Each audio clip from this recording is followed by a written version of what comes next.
Hello everyone, this is Bhavna before you. Welcome to our YouTube channel Build Knowledge. I hope you all are quite well. Guys, this is the second part of chapter first, Nature and Purpose of Business. In first part we covered some topics. अगर आपने वो video नहीं देखी है guys तो please पहले वो देख लें. इस वीडियो के नीचे आपको लिंक मिल जाएगी. And in this part we will cover objectives of business and role of profit in business. तो चलिए गाइस बिना टाइम वेस्ट किए हुए हम स्टार्ट करते हैं objectives of business. I hope आपको meaning and concept of business clear होगा जो हम लास्ट वीडियो में डिस्कस कर चुके हैं. फिर भी मैं आपको थोड़ा सा रिवाइज करवा देती हूँ. किसी भी गुड्स या सर्विस को प्रोड्यूस या परचेज करके उसे सेल करना बिजनेस कहलाता है. क्यों करते हैं हम? ह्यूमन नीड्स को सेटिस्फाई करने के लिए, अपनी नीड्स को सेटिस्फाई करने के लिए. तो चलिए अब करते हैं ऑब्जेक्टिव्स ऑफ बिजनेस.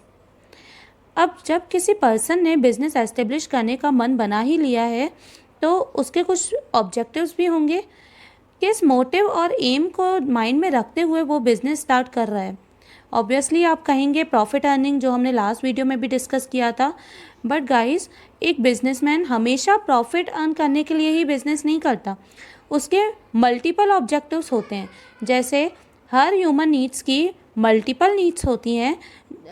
लाइक आपको फूड भी चाहिए, शेल्टर भी चाहिए, क्लॉथिंग भी चाहिए, एंटरटेनमेंट भी चाहिए. उसी तरह हर एक बिजनेसमैन के मल्टीपल ऑब्जेक्टिव्स रहते हैं और उन ऑब्जेक्टिव्स को 2 ब्रॉड कैटेगरीज में डिवाइड किया गया है. Economic objectives, social objective. चलिए अब हम समझते हैं इकोनॉमिक ऑब्जेक्टिव्स. जैसा कि आप जानते हैं कि बिजनेस एक इकोनॉमिक एक्टिविटी है. उसका पर्पस क्या है? इकोनॉमिक रिजल्ट शो करना. तो इसमें सबसे पहला पॉइंट क्या आ जाएगा? Earning profit.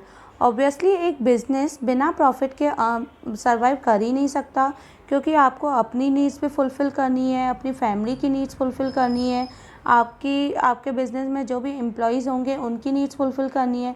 तो उनके लिए आपको क्या चाहिए? प्रॉफिट तो ऑब्वियसली चाहिए ही चाहिए.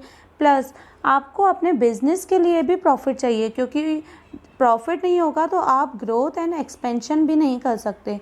ग्रोथ क्या होता है? सपोज़ करिए आपकी पहले एक ब्रांच होती थी, अब आप 2-3 ब्रांचेस और खोल रहे हैं. आपका बिज़नेस पहले छोटा सा था, अब आप उसी बिज़नेस को बढ़ा रहे हैं.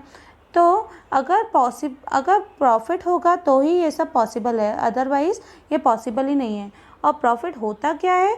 जितना भी आपने एक्सपेंडिचर किया है उससे जितनी भी ज़्यादा आपकी इनकम हुई है उस डिफरेंस को हम कहते हैं प्रॉफिट. नेक्स्ट पॉइंट है market standing creation of customer. आपका बिजनेस एक लॉन्गर पीरियड के लिए तभी सर्वाइव कर सकता है जब उसने मार्केट में एक बिग शेयर कैप्चर किया हो और वो मार्केट में स्टैंड कर सके कॉम्पिटिटर्स के सामने. आपको भी पता है गाइस, हमारे आज का टाइम कितने कॉम्पिटिटर्स बढ़ चुके हैं और उन कॉम्पिटिटर्स के बीच हमारे बिज़नेस की रेपुटेशन बनाए रखना, अपने बिज़नेस को स्टैंड करना बहुत बड़ी बात हो जाती है. तो ऐसा आप कब कर सकते हैं? जब आपके बहुत सारे कस्टमर्स हों. अब आपके कस्टमर्स कब होंगे? जब आप उनकी नीड्स और वांट्स को सेटिस्फाई कर सकें. तो creation and satisfaction of customer क्या है? इम्पॉर्टेंट ऑब्जेक्टिव है आपके बिजनेस का. नेक्स्ट है इनोवेशन. इनोवेशन मीन्स या तो आप कोई न्यू प्रोडक्ट बनाएं या फिर ओल्ड प्रोडक्ट में ही न्यू फीचर्स ऐड करें. आप ऐसा कैसे कर सकते हैं? आप उनकी पैकिंग स्टाइल चेंज कर सकते हैं, कलर चेंज कर सकते हैं, या फिर प्रोडक्ट में क्वालिटी इम्प्रूव कर सकते हैं, या फिर न्यू प्रोडक्ट लॉन्च कर सकते हैं. आपने देखा होगा पहले सैमसंग के मोबाइल आते थे. तो सैमसंग जब आया था तब उसने मार्केट में अपना बड़ा शेयर कैप्चर किया हुआ था. जहाँ आप देखते हैं होंगे सैमसंग ही आपने सुना होगा. बट उसके बाद जो कंपनीज आई, रेडमी, ओप्पो, तो वीवो, तो क्या किया उन्होंने जब वो कंपनीज आई तब उन्होंने जल्दी अपने प्रोडक्ट लॉन्च किए और न्यू और ओल्ड प्रोडक्ट में ही अपने न्यू फीचर्स ऐड किए. बट सैमसंग ने क्या किया? इतनी जल्दी वो इनोवेशन नहीं ला पाया अपने प्रोडक्ट में, जिससे क्या हो गया कि सैमसंग अब पीछे रह चुका है और बाकी कंपनीज आगे बढ़ चुकी हैं. तो ये बहुत ज़रूरी पॉइंट है कि आपको अपने प्रोडक्ट में इनोवेशन लाते रहना है. नेक्स्ट पॉइंट है ऑप्टिमम यूटिलाइजेशन ऑफ रिसोर्सेज। आपने सपोज़ करिए एक इंडस्ट्री आपने खोली हुई है, तो आप क्या क्या यूज़ करेंगे? आप रॉ मटेरियल यूज़ करेंगे, लेबर यूज़ करेंगे, मनी यूज़ करेंगे, मशीन्स चाहिए आपको, लैंड चाहिए, इलेक्ट्रिसिटी चाहिए। तो ये सारे क्या होते हैं? रिसोर्सेज होते हैं। अब आपको रिसोर्सेज क्या है? रिसोर्सेज को आपको बेस्ट यूटिलाइज़ करना है, मतलब कम से कम आपको रिसोर्सेज का यूटिलाइज़ करके मैक्सिमम आउटपुट तैयार करना है, तभी आपका बिजनेस एक मैक्सिमम बेनिफिट ले सकेगा उन रिसोर्सेज से। Next, improving productivity. Improving productivity means आपको मिनिमम इनपुट में मैक्सिमम आउटपुट रेडी करना है। आप ऐसा कब कर सकते हैं? जब आप अपने वेस्टेज को रिड्यूस कर दें। आप जितना कम वेस्ट करेंगे, किसका? मशीन्स का, मटेरियल का, ह्यूमन रिसोर्सेज का, इक्विपमेंट का, मनी का, उतना ज़्यादा आप मैक्सिमम आउटपुट अगर आप रेडी कर लेते हैं तो आपके बिज़नेस के लिए ये सबसे बड़ा प्लस पॉइंट होगा, और इससे इम्प्रूविंग प्रोडक्टिविटी भी हो जाएगी और एफिशिएंसी बढ़ने लगेगी। चलिए गाइज, अब हम चलते हैं सोशल ऑब्जेक्टिव्स की तरफ। सोशल ऑब्जेक्टिव्स मीन्स या तो आप सोसाइटी के बेनिफिट के लिए सोच रहे हैं या फिर सोसाइटी में रहने वाले लोगों के बेनिफिट के लिए सोच रहे हैं। आपका बिजनेस एक सोसाइटी में ही एस्टेब्लिश है, तो ये नेसेसरी है आपके लिए कि आप उनके बेनिफिट के लिए सोचें, क्योंकि आप उन्हीं को ही प्रोडक्ट सेल करके उन्हीं से ही प्रॉफिट अर्न करते हैं। तो जब तक आपकी सोसाइटी आपसे सेटिस्फाई नहीं होगी, तब तक आपका बिजनेस एक अच्छा रन नहीं कर सकता। अब इसमें फर्स्ट पॉइंट हमारा आ जाता है quality goods and services at fair price. आपको अपने कस्टमर को कैसा गुड प्रोवाइड करना है? Quality good, better quality product आपको प्रोवाइड करना है। किस रेट में? रीज़नेबल प्राइस में, और प्रॉपर क्वांटिटी होनी चाहिए उसकी। आपका कस्टमर जब आपका प्रोडक्ट यूज़ करे तब उनको ऐसा लगना चाहिए कि जो भी उन्होंने अमाउंट पे की है वो आपके प्रोडक्ट के कंपेयर में बहुत ही कम है। उन्हें अपने मनी की वैल्यू कम दिखाई देनी चाहिए आपके प्रोडक्ट के कंपेयर में। आपका प्रोडक्ट इतना अच्छा होना चाहिए। वो कैसे होगा? जब आप उन्हें क्वालिटी गुड प्रोवाइड करवाएं। For example, consumer ISI mark देखते हैं इलेक्ट्रॉनिक गुड में। ऐसा वो क्यों करते हैं? क्योंकि वो उन्हें क्वालिटी एश्योर करता है। आपने देखा होगा फूड प्रोडक्ट में लोग FPO मार्क देखते हैं, और ज्वेलरी, आपकी मम्मा ज्वेलरी खरीदने जाते होंगे तो वो होल मार्क देखती हैं। ऐसा क्यों करते हैं? क्योंकि वो क्वालिटी एश्योर करवाते हैं। आप ये देख सकते हैं, ये FPO मार्क है, ये ISI मार्क है, एंड ये होल मार्क है। नेक्स्ट पॉइंट है हमारा, ये सेकंड पॉइंट है guys, avoidance of anti social and unfair trade practices.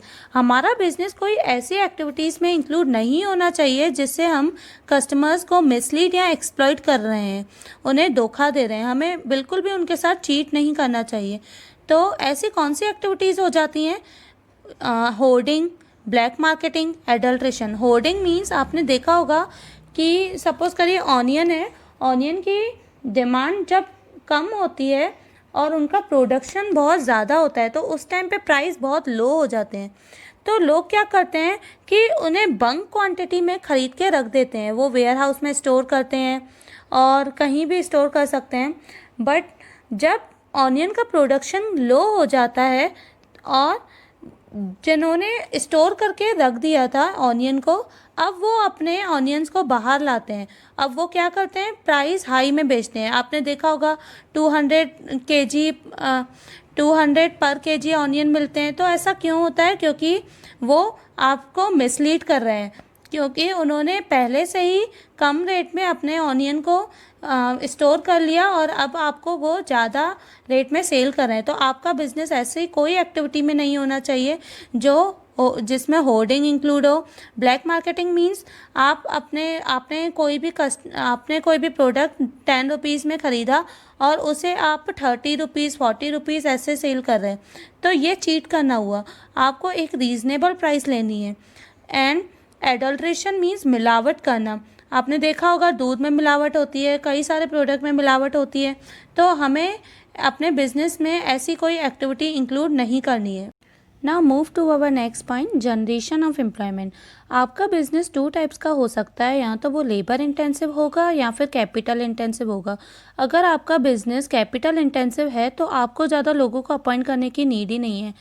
आपने बैंक में देखा होगा कि पहले लोगों को ज़्यादा अपॉइंट किया जाता था, बट अब उनकी जगह ले लिए एटीएम ने, अब ऑनलाइन ट्रांजैक्शन भी होने लगे हैं, तो अब कम से कम एम्प्लॉयज़ को अपॉइंट किया जाता है, जिससे क्या होता है, हम अनएम्प्लॉयमेंट बढ़ रहा है और इंडिया में तो वैसे भी अनएम्प्लॉयमेंट बहुत है। तो आपका बिजनेस ऐसी एक्टिविटीज़ में इन्वॉल्व होना चाहिए जिससे ज़्यादा से ज़्यादा आप जॉब प्रोवाइड कर सके, मतलब वो लेबर इंटेंसिव होना चाहिए, कैपिटल इंटेंसिव नहीं। नेक्स्ट पॉइंट है हमारा एम्प्लॉय वेलफेयर।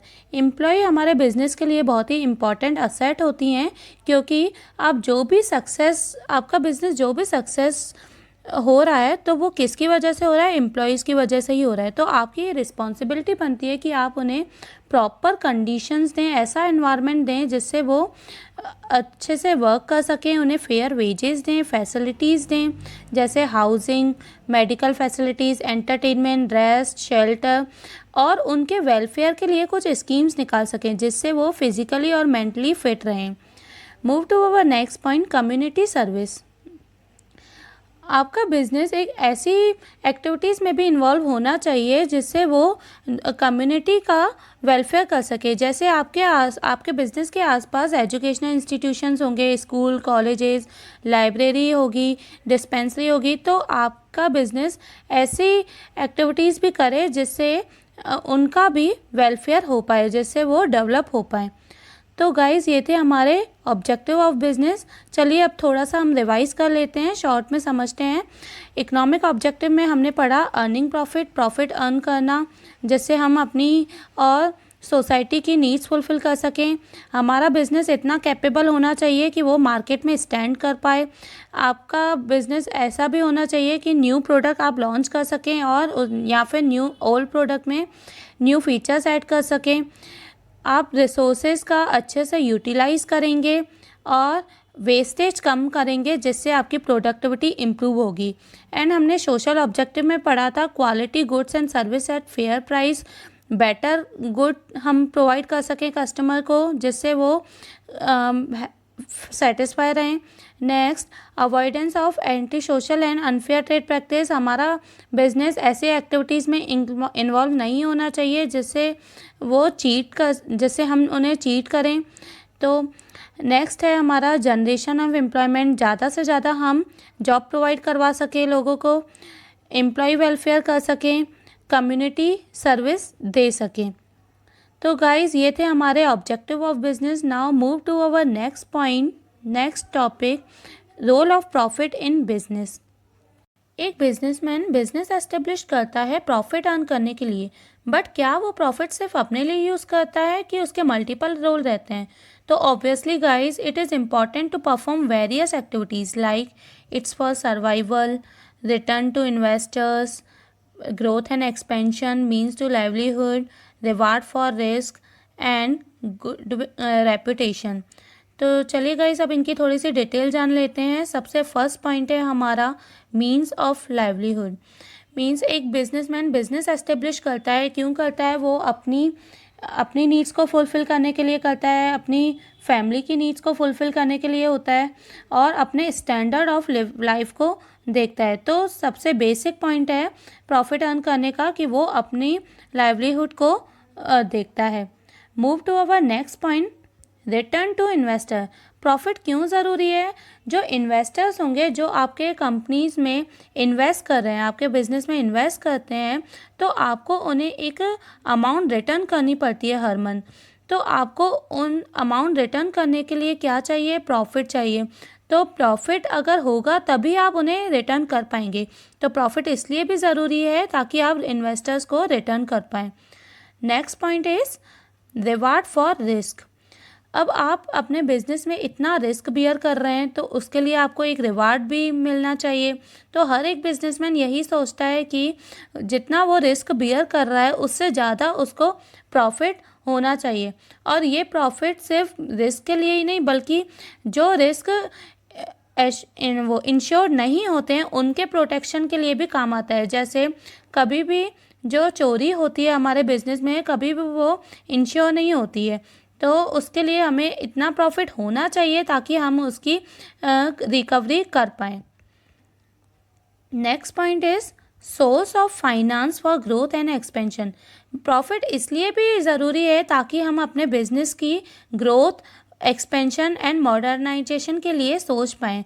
अगर बिजनेस में प्रॉफिट ही नहीं होगा तो आप अपने बिजनेस की ग्रोथ एंड एक्सपेंशन के लिए कैसे सोचेंगे, आप अपने बिजनेस को कैसे बढ़ाएंगे? तो प्रॉफिट उसके लिए भी बहुत ज़रूरी है। Next point is indicator of efficient working. आप बिजनेस तभी लॉन्ग टाइम के लिए सर्वाइव कर सकते हैं जब उसमें प्रॉफिट हो। अगर बिजनेस में प्रॉफिट ही नहीं होगा तो आपको क्या करना पड़ेगा, उसे क्लोज करना पड़ेगा, शट डाउन करना पड़ेगा।